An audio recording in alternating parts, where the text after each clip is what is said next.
Hey, thanks for being a part of the conversation. Let's do some pod crashing. Episode number 228 is with Will McFadden from the podcast #Storytime. Hey, I'm alive and well. I'm awake at this bright and early hour of 6 a.m. See, I say that usually around about 3 o'clock in the morning. I'm awake and we live very different lives. Oh my God, yes. And I'll tell you what, it'll affect you for the rest of your life, because doing morning show radio, I had to be up at 2:45 a.m. And that meant going to bed by 7:30, 8 o'clock at night. Right. And so then you're eating dinner at 3 p.m. Oh yeah, like an old man. Yeah. I really, you hit the grocery store with all the old people.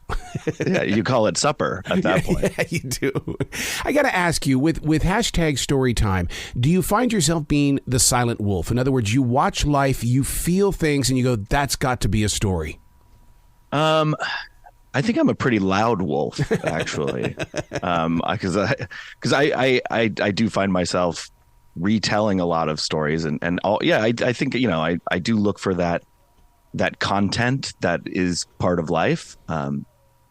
But yeah, I think we all have great stories to share, and they don't need to be, some epic tale that spans years and years. They can be small moments that happen, in 10 seconds where you're fundamentally changed before and after that moment. I think those make great stories. So I think there's every day, I love to, at the end of the night, to go, what was the best story that I had from today?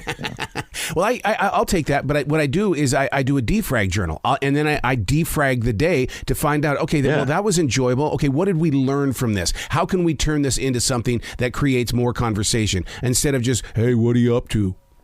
Right. Yeah. And that also really helps if you ever get arrested and they're like, where were you the night of January 28th? And you're like, actually, let me show you the timestamp in my defrag journal. Kind of detailed breakdown. My alibi is airtight. You talk about that everybody has a story, but I'm so afraid that a lot of people want to turn it into something that rhymes or has rhythm. And I love me some Taylor Swift, but you don't have to write a song to share your story. No, and some people shouldn't. Yeah. But no, I think as long as there is a beginning, middle, and end to it, and especially the end part, that's the important thing. A lot of people have trouble with editing, and they add a lot of too much. You got to trim the fat to the story. Keep it to what really is necessary. Keep it tight. Keep it lean. And then wrap it up. Leave the audience wanting more, Yeah, I wish somebody would teach Marvel that. But when you go to a Marvel movie and it just keeps going, you go, please, end this thing. There was just an article that came out that Avengers, they cut 45 minutes of Thanos getting the Power Stone. So even what we see, somebody has cut down. Wow. So let's talk reality here. TikTok is under attack, and I really do worry about people like Adam Ray, because Montana said over the weekend that we're done. We're gonna cancel TikTok in this state. Mm-hmm. What about someone like Adam Ray? What is going to be the next reach for people? We I work with a lot of social media talent and a lot of TikTokers. And yeah, it is scary for them because it is a big part of their income. Yes. And, they would be losing a big chunk of their reach and their brand deals. But we always talk to the talent that we work with and, really encourage them to diversify and make sure that they have audiences on as many platforms as possible, because Elon Musk could take over this platform and drive away all the advertisers. Yeah. Mark Zuckerberg could really pivot towards the metaverse, and then we're just stuck there. So, you never know what's going to happen with any of the platforms. But I think the lifespan of any short form video creator, they have to have an exit plan. And a lot of them are really young too, and don't even know what they want to do. They're 16 years old. But I think you can only make TikToks or YouTube videos for so long, and then you have to evolve into what's the next phase of that. I totally get that. Even with podcasting, where we are today versus where I was in 2012 when I discovered this connection, it's like, oh my God, it's two completely different journeys. Yeah. Yeah, it's easy to burn out on it too. Oh my God. Being a creator and and talking into a microphone for hours and hours and hours every day, like it can start to drive you a little crazy. Do you see it differently though? Because you are a storyteller. I mean, I realize it is a microphone, but on the opposite side of this, there are two ears. I don't see a group of ears. I just see two ears. Mm-hmm. Well, yeah, it'd be weird if I had a group of ears. I mean, because it's such a connection to people and with people, and it's like, it's like one of my essential jobs is being in the center of people, and what I do is I listen to their stories, and it's like, oh my God, I now have content. Yeah. I'm a big theater guy. Like I love theater acting. I love being on stage. I love being in a room with real humans. It's the oldest art form we got. It's a shared experience, like you said. It's being in a room of people, and I think that for me that's the best storytelling. But this podcast, that hashtag Storytime, came out of the pandemic where I couldn't get into a room full of people. Mm-hmm. It was very dangerous to be in a room full of people. And that was kind of how this was all birthed, was still to be able to tell each other stories. And these are real anecdotes from people's lives. They're not like made up, fictional stories, but just a way of sharing stories with each other where we couldn't get into, go to a story slam like The Moth or something like that. Yeah, it really was like the old days of my great grandparents where they sat around the radio, because I remember during the lockdown times, we turned off the TV, we would turn down the lights, and we would just listen to podcasts. It was a place of just letting go and letting your imagination have something to hold on to instead of worry. Yeah, I'm a big I love listening to podcasts or audiobooks in the car. That's like my safe space. Mm-hmm. And I'm out in Los Angeles, and most people are driving around full of rage, and I'm like, people are telling me a story right now. Like I'm having a great time. I'm relaxed. I'm chilling, and it keeps me. It's a nice warm blanket on my brain as I sit in bumper to bumper 405 traffic.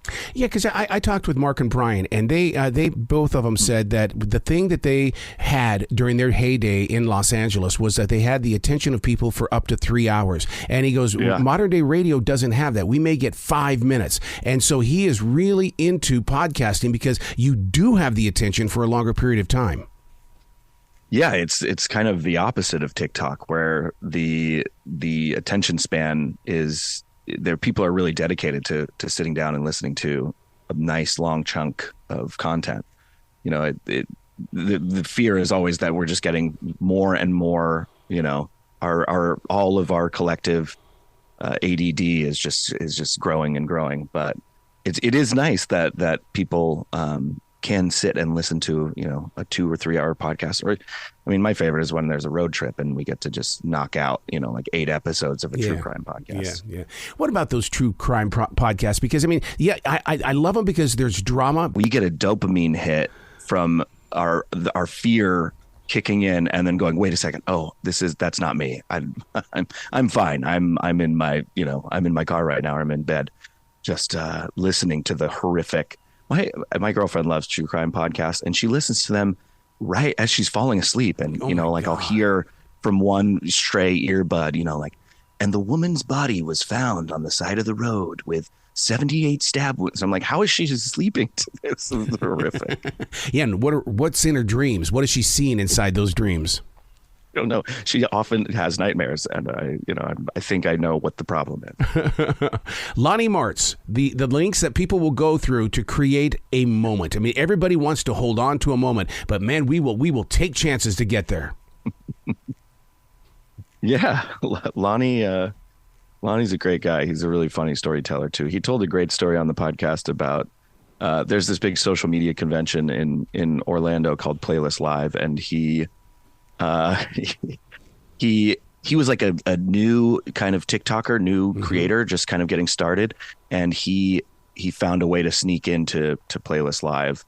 He like laminated a badge and went to Kinko's and like did Photoshop and made this whole thing. And then had his friend come in a business suit and act like security to let him in. It was an elaborate ruse that he that he went to sneak into a social media convention. Oh my God. Because all the way through that episode, I had memories of sneaking into a Rolling Stones concert. We had one ticket, but 4 of us got into the box.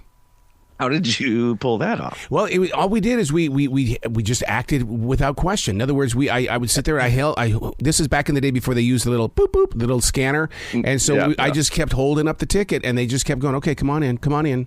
And it was so funny because it happened to be a stopping point for one of the mayors of Charlotte, and he stopped in there. We're all in there just partying down while the Rolling Stones were playing, and it was just fun to be in this moment that really should not have taken place. It's the old just walk with confidence and don't slow down.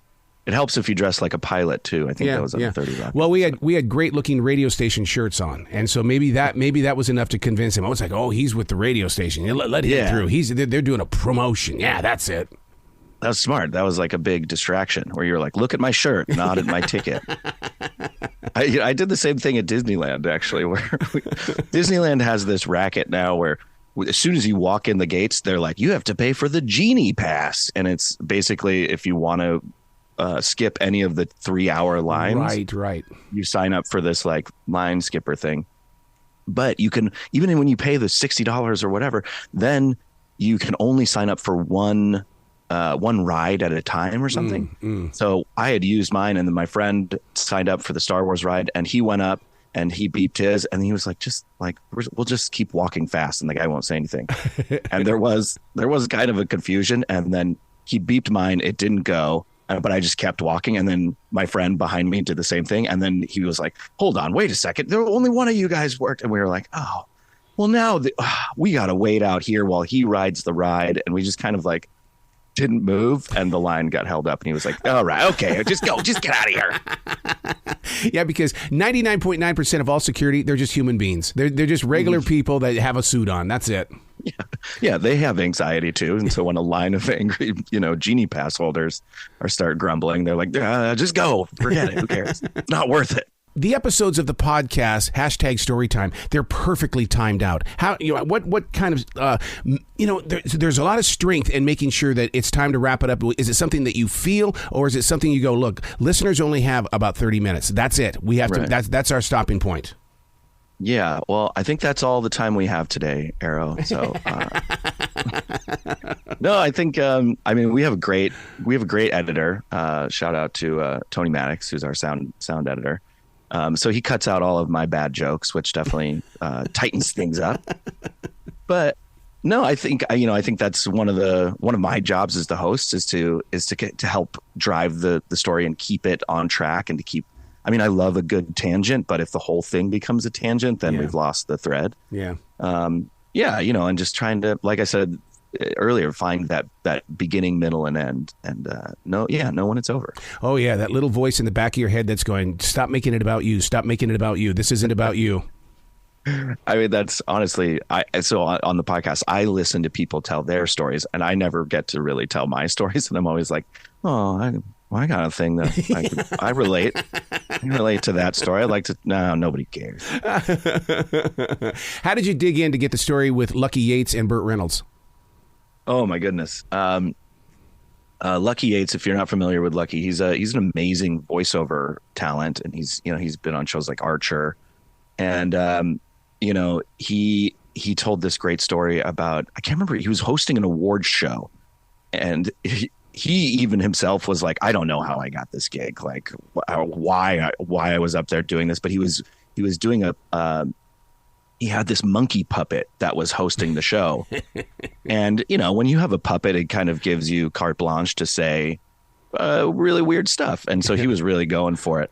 And Burt Reynolds, I guess, won an award and got up there and didn't like what the monkey puppet was saying and grabbed Lucky Yates's hand and tried to break his hand. Oh, my God. And all Lucky said all he could think of in that moment was, Burt Reynolds is so weak. Such a weak old man.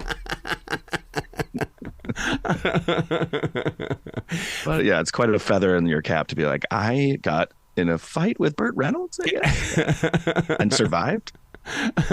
Do you see yourself as a journalist at all, or are you just downright, I am a storyteller?